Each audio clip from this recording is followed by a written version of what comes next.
All right, good afternoon, everybody. My name is Seth Holland. I'll be proctoring today's webinar. We want to welcome you and thank you all for joining. Our topic today is one that's affecting us all in one way or another. It's artificial intelligence. Today, we're going to dive into truly how helpful AI can be to organizations, but also the potential for security pitfalls associated with doing so. Our goal is not to create fear, but rather to help drive critical thinking and preparation for this exciting AI journey. We're at a bit of a crossroads, and just a bit of a narrative as we were preparing for this event. We're at a crossroads of really exponential advancement and escalating cyber threats that do go along with it, which means the interplay between cybersecurity and AI has really never been more critical for organizations of all sizes across all verticals. We have two exceptional panelists with us today, David sitting next to me and Chris Eula. David is from Lydonia Technology, Chris Eula from Cybersecurity, who will share their insights and address some of your burning questions. So without any further ado, let's get started. David, thank you very much for joining us. Chris, you as well. Why don't we start out with David? Tell us a little bit about yourself. Sure. Yeah, thanks, Seth.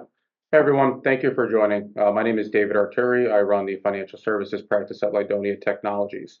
Lydonia is an intelligent automation consultancy. What that means is we sit at the intersection of automation, artificial intelligence, and data, and do so with secure partnership through Cybersec. A lot of times when people think about AI or they think about all these different things, it's often marketed as a silver bullet, but the truth is there's no one tool to rule them all. It ultimately always becomes we want to address the solution and back into the right technologies. So our job is to work with businesses, identify use cases, prioritize them, design those solutions, and ultimately implement them. And I'll turn it to you, Chris.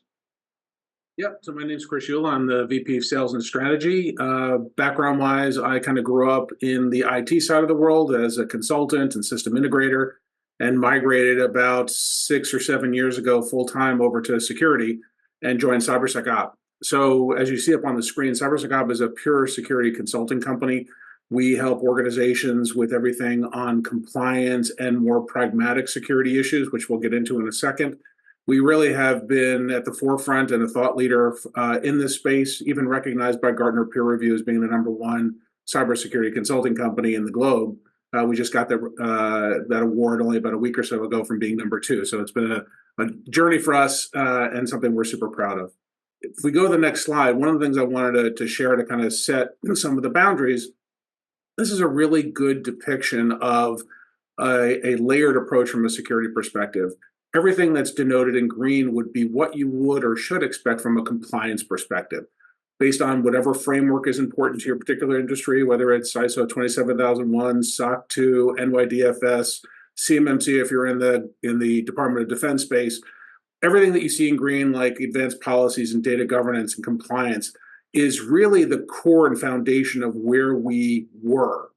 The advent of AI has pushed us even further to the point where probably about a few years ago, we focused on this more pragmatic side of security as well, because without the pragmatic side, the governance doesn't mean as much, and without the governance, it doesn't push as much on the practical side. Some of the things you see here that are coming up consistently now when we're talking about automation and AI would be non-human identity scans, cloud governance monitoring, really understanding what you're doing as far as data mapping and data classification. Where is the data being stored? How secure it is? Those things are elements inside of compliance, but are really factored in when you get into the security aspect of it. And on the next slide, it does show you kind of where there is some fear inside of our clients right now. So what we'd end up seeing is a point where there is with the onset of AI coming in so rapidly, there's definitely a gap. CIOs, CISOs are very concerned about the gap of talent inside for AI and readiness perspective, making sure that they understand what's going on. AI for us and our clients is both a tool to take advantage of to help move things more quickly in a defensive mode, but also to sit down and be prepared for how a threat actor might be able to use it as a weapon to sit down and be able to move more swiftly in a defensive mode from there. I think through this conversation, we'll go into a little bit more deeply.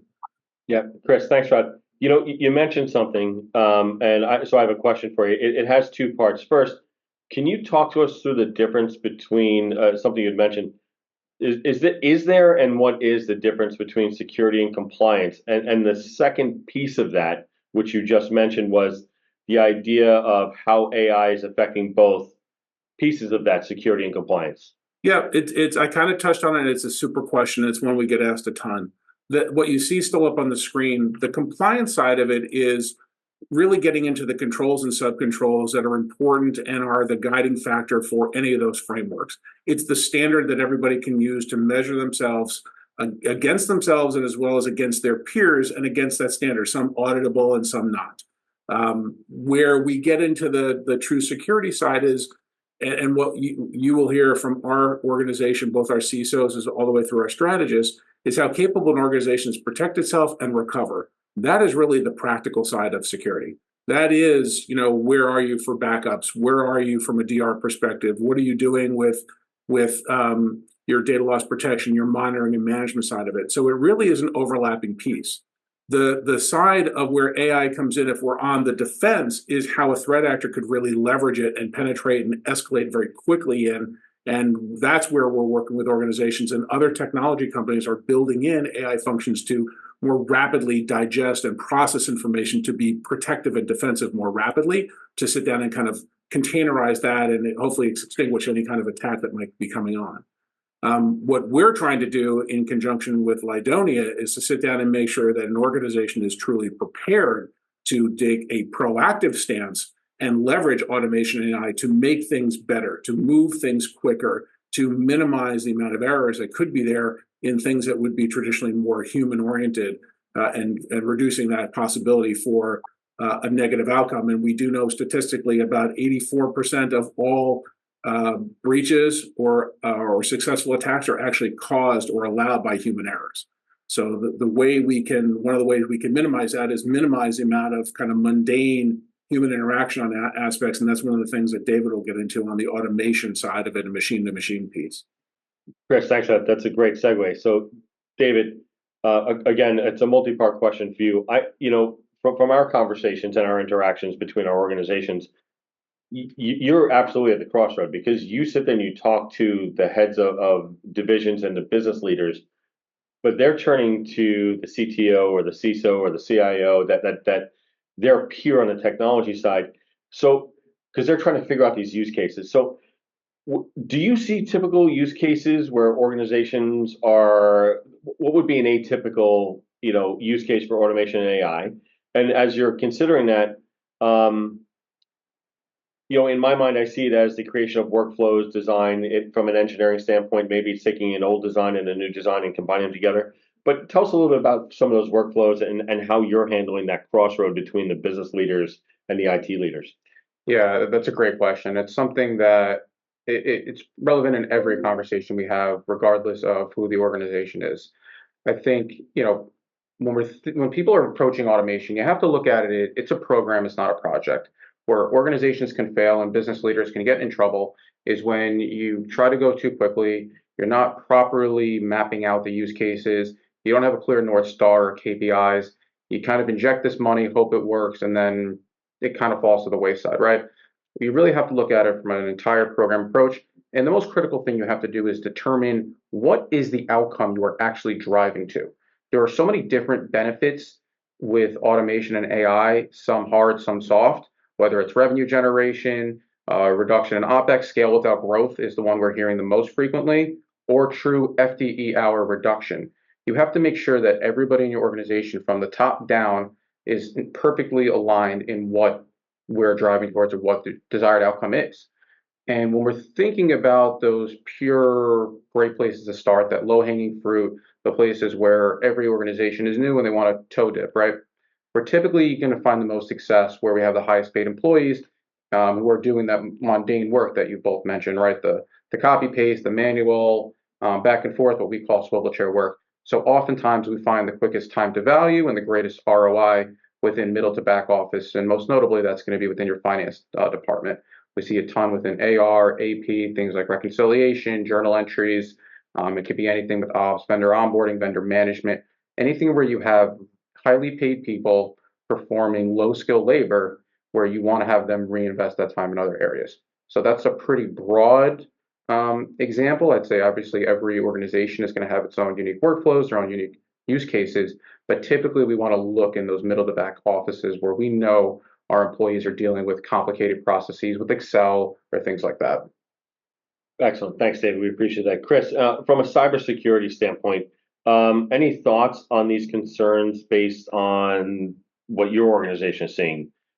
You know, there's a lot of data that's at flow, where it comes from, where it's going, what your susceptibility is, the associated risks. Again, this isn't about creating fear, it's about creating awareness. So just some thoughts there, if you wouldn't mind. Yeah, I mean, this is in our recent history, this is probably like the fourth real technology change. And all of a sudden, everybody had to react to because the push and the need is greater than the readiness. You can go back to the first iPhone that kind of displaced the security that you had in a BlackBerry. You can talk about all of a sudden the CEO that got an iPad walks in and go, I make it work, and it breaks all the security aspects. And then you had cloud that all of a sudden was the movement that everybody had to go to before they knew what it was. And now we've got AI that really came upon us truly in the last 6 or 9 months. So when you sit down and look at the lack of regulation, the ethical concerns, the privacy aspects of it, you're sitting down and actually making sure that everybody's kind of prepared. So whether it's CyberSecOp working on behalf of the CISO, or if they don't have a CISO and we're working as that, you're really sitting down trying to make sure that there's an understanding that there are potentially additional attack vectors that could be coming in. But when you look at the proactive side, the things that Lydonia and David are doing, it's a matter of actually understanding the value that AI and automation has and making sure that they're ready ethically, the governance is there, the data is prepared, and you're looking at making sure that data classification and mapping is in place. So now whatever you're doing is being done as in a clean environment as possible and not creating a rapid issue if in fact there were to be one coming forward. So a lot of it is actually kind of walk before you run. And I think that's the same approach that Lydonia takes with looking at where a salesperson might say low-hanging fruit. We're looking at it from a risk perspective. What is something that we can sit down and automate to make more secure that is improving security, but also minimizing any risk, getting comfort, lessons learned, because every environment is different. Technologies are different. The change is happening in months, not years, and kind of moving more quickly with each one of those steps.